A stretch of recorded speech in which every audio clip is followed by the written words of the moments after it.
Namaskar. Welcome to another episode of The Brand Called You, a video and a podcast show that brings you knowledge, experience, and wisdom from hundreds of successful individuals from around the world. We're now in the season 3 of our show and have over 900 recordings for you, which you can see at www.tbcy.in. Today, it's my pleasure and privilege to welcome Mr. Jignesh Bhate, CEO of Molecular Connections. Jignesh carries his success very lightly on his shoulder. When I first asked him to share his profile, he politely indicated he's a marathon runner, bathroom singer, avid reader, Bollywood buff, and loves to travel. Jignesh is chartered accountant by qualification, course in which he was the topper and a gold medalist. Jignesh is also a qualified lawyer. The traits of lawyer are very visible in his eyes, always probing and inquisitive to know and learn more. Molecular Connection, as per Jignesh, was born out of boredom. Today, Molecular Connection is extensively involved in life science research and works closely in research work with global pharma companies such as Altena, Aventis, BD, GSK, Merck, Roche, and large publishers like Wiley, ACS to provide big data solutions. Molecular Connection is an ISO 27001 certified company. Molecular Connection has won many prestigious awards globally. Their products have been acclaimed, recognized globally for innovation. As per Jignesh, Molecular Connection's biggest strength is in its experience, data science team, and its reputation for quality. Welcome to the show, Jignesh. Thank you, Shesh. Thank you for having me over. Pleasure is all ours, Jignesh. Having known you so closely and I've seen you and spoken to you many times, I think I'm very keen that we start with the first things first. Tell us about your journey, about your background, where you come from, where did you grow up, what kind of a schooling you had, because you have done some varied things and different things. So it would be very interesting for our viewers to know that what your background is. It's a pleasure. Yes, you're right. I mean, I have done varied things. I come from a very small suburb in Mumbai. Went to a local school there. Both my parents were teachers. So my mother was a school teacher and a tuition teacher, and my father was an accountant and a teacher. And my whole childhood was around students. So in my home, from 7:30 in the morning till 7:30 in the evening, there will always be children studying. And my mother would be cooking and while teaching, and my father would come in and he would take some tuitions. And in Bombay, as you know, the education is more in tuitions and private tuitions rather than in schools, right? So that's how I grew up, my first 15 years. And then when I started college, it is an interesting episode I have to share with you. I was, I think, number 2 in my school. And that time, everybody who was topper would actually go to science. And only if you don't have the required percentages, then you go to commerce. And I came home and, my father, so I said, we are going to queue up in this college of science and this college of science for admission. And my father said, who told you are going to do science? You're going to do commerce and you're going to be a chartered accountant. And that was it. Go to this college, fill the form. And maybe it was because he tried appearing for CA 14 times and could not clear. Or maybe it was because, CA was a cheaper option that time. So I said, fine. And that's how my kind of journey with commerce began. My first job was after my 10th standard. So I worked for the Indian Passport Office at the age of 16, filling in forms. The passport forms were 64 pages, and I used to fill those forms for customers. And I don't know if you remember, there was 16 into 4. It's 4 copies of 16 pages each.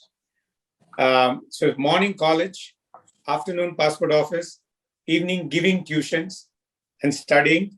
And that was the journey. That's how I brought up. And education was the only passport to success. Very clear in my home, 450 square feet home. Everybody was always studying or teaching, right? So that's how I grew up. So I did a lot of degrees because of that. So because that was the only way you could grow. That was the mantra. So I did CA, I did ICWA, I did CS, I did LLB, I did BCom, I did MCom. And all of this was allowed to be done together. So you don't waste much if you can do it together. So at a very young age, you could do 7, 8 degrees. Right. So it's very fascinating, Jignesh. I've always, wanted to ask you this, though so many times we've met, but never asked you this question. You did CA, that was clear.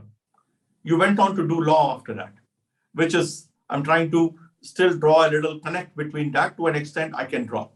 But then from there, you moved on to biotech space.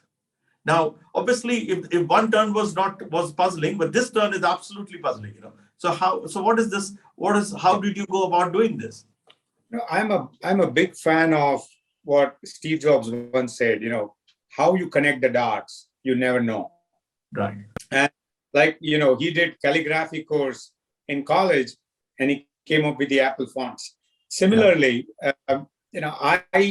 when I joined my job, I actually became a pharmaceutical analyst. So understanding pharma companies, understanding pharma balance sheets, understanding pharma businesses. And when I was heading WICAR for Asia Pac as an equity research analyst, I understood the pharma sector reasonably well. And it's interesting you say this because though being a chartered accountant, saving lives through better health always excited me. And I did pharma for almost 7, 8 years. And that time, the human genome was just sequenced in 2000. And there was a lot of promise from the human genome that you can get into personalized medicines.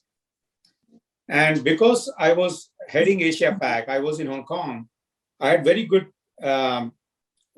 network with all the universities in Asia. And National University of Singapore had some very, very good technology, bioinformatics technology, to help analyze human genome sequences. And so I took that technology from NUS. And being a Gujarati, you know where there is a business potential. And then the pharma industry, because that was the industry which I was interacting with, Dr. Reddy Labs, which is a very large pharma company today, had the domain.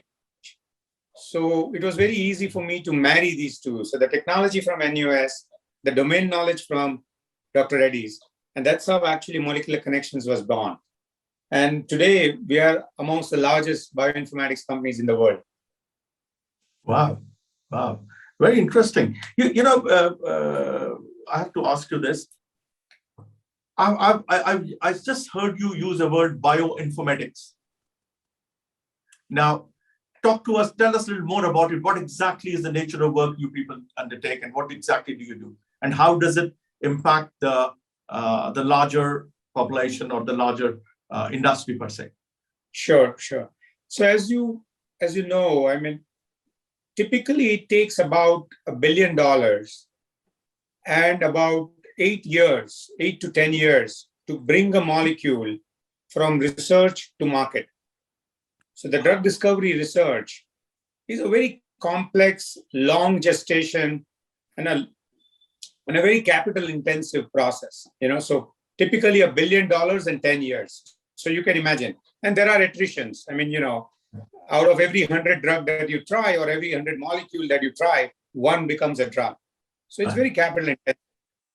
And what we do is we try to shorten this process, bring from 10 years to 5 years, 6 years, and we try to improve your hit rate, right, okay, for a drug in market. So to give you an example, one of the ways to improve your hit rate in the market is to predict if a drug can have side effects. So if the drug has a lot of side effects, then naturally you would not get an approval from the FDA, right? So if I can predict that this compound will have more side effects, then naturally I will cut that compound out faster. So we are very good at predicting side effects in certain therapies. So that's one example. The other example of bioinformatics application, real life application, is in identifying a good drug target. So typically a disease is shown by a modulation of a protein. So you get a headache because a protein in your body is not working the way it should work, right? Or you get diabetes because of, a protein in your body is not work. So the drugs that you eat, the compound that you eat, the compound works on that protein and makes it behave the way it should behave. But which is that protein target that it should work on? Because we have thousands and thousands of protein in our body, and each interact with each other in thousands and thousands of ways. So finding the right drug target, you can use a lot more bioinformatics and technology. So we help you find the right drug target. So, so things like that. So we have lots of PhDs who do that. I am not a PhD. But we have our chief scientific officer is an ex-Harvard professor. She used to be at Harvard Medical School. We have about a large number of hundreds of PhDs, and we don't take anybody below masters. So it's only masters and PhDs, and staff of about 3,000 people. Wow. So when you say you don't take anybody less than masters or a PhD, what kind of a background, what is the profile when you just say they are masters in what, PhDs in what kind of a space they normally have to be specialized in to be part of this research work? So we take a lot of biochemistry, PhD. We take genetics, pharmacology, and organic chemistry. These are the 4 broad areas where we take a lot more people. And recently, there are good institutes in India, like Pune University or IBAB in Bangalore, which also have master's courses in bioinformatics. Okay. So we take masters in bioinformatics from them. So just coming back to, very, very interesting, but coming back to, to you, Jignesh, through this journey, now how many years is this molecular?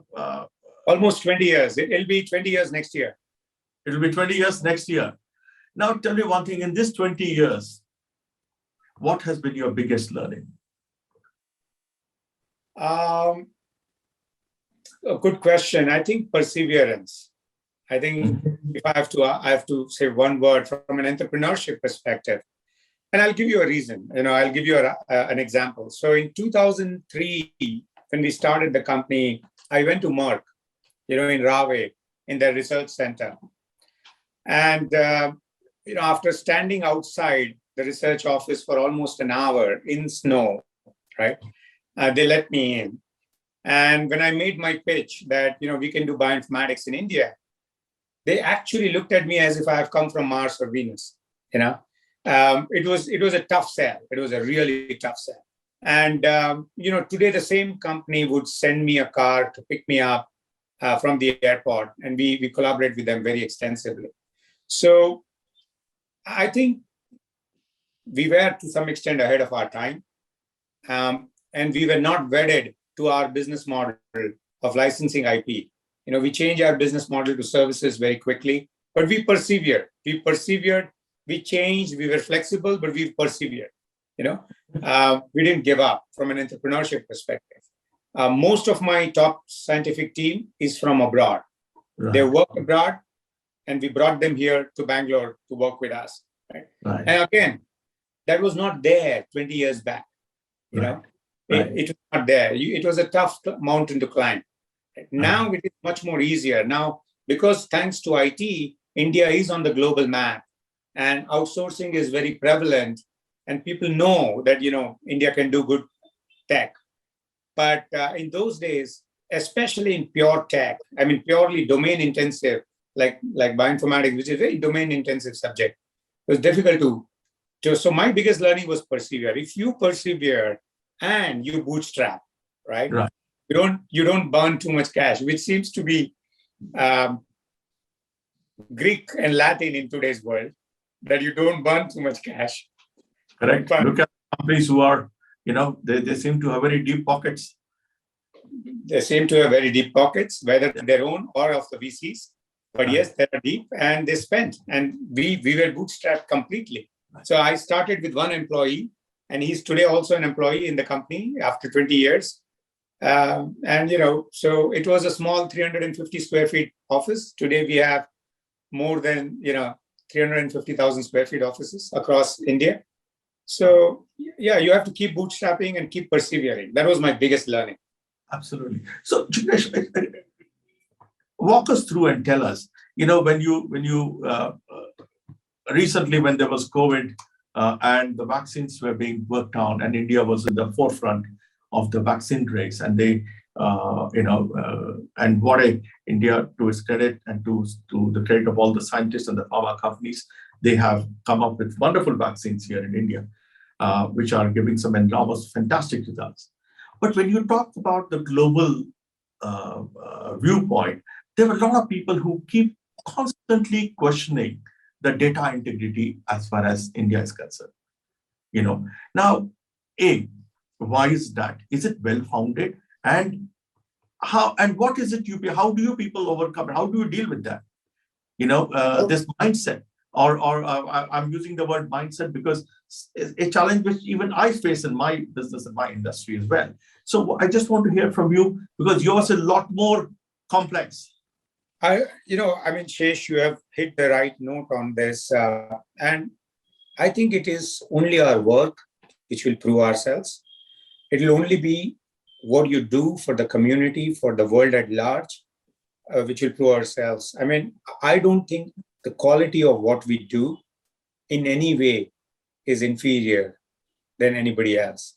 I mean, the Indian government adopted, and this has been right from 30 years. It's not new. The vaccine is the recent story. But if you look at 1971, when we actually took product patents and adopted process patents, we have been doing pretty good chemistry, reverse engineering, I would admit that, but pretty good chemistry and bringing in pretty good drugs. I mean, I remember this episode that Dr. Reddy mentioned in his book, in his autobiography, when Bayer, which was the original patent holder of the molecule ciprofloxacin, said to Dr. Reddy, can you make purity level that we give? And if I remember correctly, it was 99.4% purity level. And Dr. Reddy's answer was, I will have to make my product impure a bit, put more impurity for it to reach to 99.4, because I'm already at 99.8. Wow.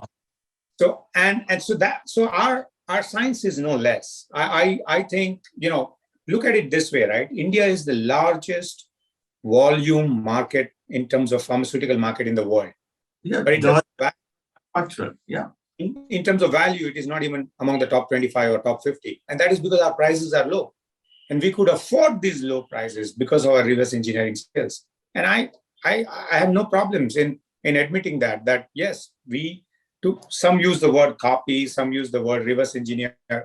But today it has helped the masses. If you look at the prices of drugs in the world, right, of the vaccines in the world, and at the prices that we sell, right, it's a massive, massive difference. And I don't think in quality levels it is any way different. I mean, today India has more US FDA approved plants than anywhere in the world, including the US, right? Wow.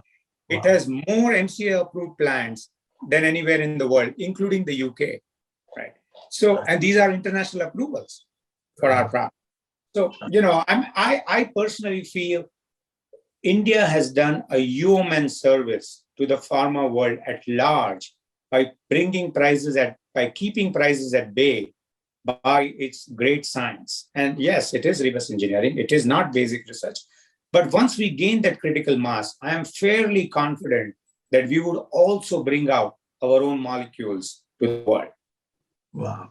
So Jignesh, that brings me to my next point is, as per you, though, today the flavor of the time is biotech as an industry globally and in India, how do you see what is the future of biotech as an industry, and what is the future of bioinformatics as to what you say in the data sciences space, what you are in? I see a phenomenally good future for both biotech and bioinformatics and data science. There are new biologicals and biomolecules coming in. If you see the pipeline of most of the big pharmas, there are these beautiful molecules coming in, and I think India will do a lot of work in that area. Companies like Biocon, for example, are very well placed, and I will not talk about that. But in our field, which is much more bioinformatics and data science, we see a tremendous potential. Primarily because though, precision medicine I would admit, there is a lot of hype, but at the same time, there is a lot of scope in precision medicine. And that's one area where bioinformatics can play a fantastic role, right? Data science, to bring cost of research down, to bring the period of research down, can play a very, very major role. And today we have the capability to do it. About 5 or 7 years back, I would have not said this, but now the amount of data that we can manage and churn and analyze at the same time because of the computing power that is available is phenomenal. So India is one of those few countries where if I want 100 statisticians, I want hundreds of scientists, and I have 100 techies, I can get all three together. Most of my teams are cross-functional now. They're not in silos. They're all completely cross-functional. So and that is what is needed in tomorrow's world. So right. I personally feel that we have a phenomenal scope, and India is at the right time, at the right place. We can't go wrong now. The demographics are in our favor, right? The education system is in our favor. The English speaking is in our favor, and we have the domain knowledge. Yeah. So personally, I think if we get our education system right, and we churn out employable candidates, I think we are all set. Right. Very well said. Very well put. Thank you. Dinesh, now tell me, through this journey of 20 years, you would have seen a lot of ups and downs. You would have experienced many things. Any brush with failure? Anything, anywhere where you felt this went wrong and you had a brush with failure? And it need not be professional, it can be professional or personal. Not only I want you to talk about it, but I also want you to share your learnings from it. So, I don't see failures as failures. It sounds very cliche, but I'm so much of an optimist that I just feel that this is, also part of the, take it in your stride and move along and learn from it and move on. But one thing I would say, which still, if you call it a failure, is we tried to dabble in getting our own IP. We were too early in our game. And I still think that at some point in time, Molecular Connections will create its own intellectual property and file its own intellectual, either on the drug side or at least on partnering with pharmas and create our own IP. We have not been able to do that so far. And learnings from it is, to be honest, you need capital, a significant capital, which India does not have as yet. And that's the reason why even the largest of largest Indian pharma companies have not invested in this area. You need substantial amount of capital to do this. The risk-taking ability there is much, much higher. And even the VCs are not yet ready for it. So that's the business learning from it, that, you can't do everything. Right. So that explains why the pharma companies in Europe and in US, when they come up with a product, they price it at a level what they do, because of the research, which the cost of research which is involved, which is very, very prohibitive. And I think that explains that. Would that be a good assessment? It would be a perfect assessment. It is the cost of doing that research, which they have to recover before the product goes off patent. So They have a limited window to recover that money. Right. Interesting, Jignesh. Jignesh, we are coming to an end of our time, but before I let you off the grid, I have one more last question to ask you. What would be your message to the young people out there? You're young yourself, and what would be your message to the younger people who are coming out of the colleges and who have a lot of dreams about themselves? What should they be thinking? How should they be planning? Do you have any advice? Yes, of course. I think so there are two aspects. One is career and one is life. Right. On the career side, right now, the world is your oyster, right? And the COVID has told us, and it has almost more flattened the world, as Friedman would say. COVID has flattened it more. So the world is your oyster, but don't lose sight of your core values. There is no substitute to hard work. There is no substitute to discipline, right? But the world is your oyster. Think big. And from a life perspective, I still believe that work on your strength. Don't think about your weaknesses, and follow your passion. There is so much scope out there. If you follow your passion and think about your strengths. In India, we have a tendency to think about, where our gaps are and fill our gaps. Right. Don't think about the gap. Think about your strength and leverage that. Right. Go for that. You will get it. So very. I tell you, this is what I love about you. While you are in an industry which is so research oriented, but you have this ability of making everything so easy and simple. Keep it simple. I tell you, what a lovely mantra to end this note on. Thank you very much, Jignesh, for taking your time out to talking to us. It was a pleasure talking to you, and I hope sometime in the near future again we will come back and connect with you to carry on this discussion, because there are so many more questions which I have it on my mind, which I want to ask you, but due to paucity of time, we will stop here, but we will come back and reconnect. Thank you once again for your time. Thank you again, Shesh, and thank you so much for hosting me, and it was a pleasure to share my views with you. Thank you. Likewise here, sir. Thank you very much. Thank you for listening to The Brand Called You videocast and podcast, a platform that brings you knowledge, experience, and wisdom of hundreds of successful individuals from around the world. Do visit our website www.tbcy.in to watch and listen to the stories of many more individuals. You can also follow us on YouTube, Facebook, Instagram, and Twitter. Just search for The Brand Called You.